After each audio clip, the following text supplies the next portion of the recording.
مع الزيادات الكبيرة في الإيجارات وأسعار البيوت والأقساط وفواتير الكهرباء والتأمين وكل حاجة الناس عايشة فيها في ولاية نيوجيرسي، بدأت تطلع للصورة بعض الأفكار من ناس بتفكرهم بأيام الكوفيد وبتقول لهم ما تيجي ننقل نروح ولاية رخيصة. أيام الكوفيد أنا كنت عايش في مدينة نيويورك، المدينة المزدحمة 24 ساعة كل يوم، كانت شبه فاضية، كانوا بيسموها مدينة الأشباح من كتر الفضا اللي فيها في الوقت دوت.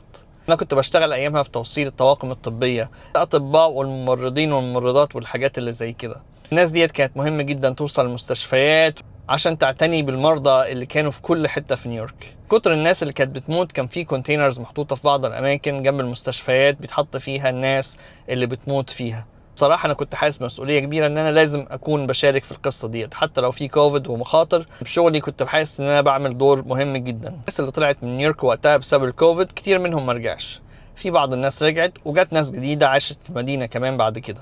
الناس ديت راحت ولايات تانية خصوصا فلوريدا وتكساس اللي كانت الشروط اللي حطها الحكومات فيها أقل قيودا من مدينة نيويورك، وده ساهم بارتفاع أسعار السكن والبيوت والحاجات دي في الولايات ديت بشكل كبير، خصوصا فلوريدا. ناس كتيرة كانت بتبيع مثلا في نيويورك أو في حاجة زي كده وتروح تشتري بيت هناك أرخص بكتير وأكبر وأحلى وفيه مميزات تانية كبيرة. الفكرة ديت بدأت تعود الناس تاني مع زيادة الأسعار الكبيرة قوي اللي هي عايشة فيها، لأن هو أصلا ما عادش عندهم رفاهيات في الحياة زي زمان، وكمان بيعانوا عشان يدفعوا تكاليف الحياة الرئيسية اللي تخليهم بس عايشين.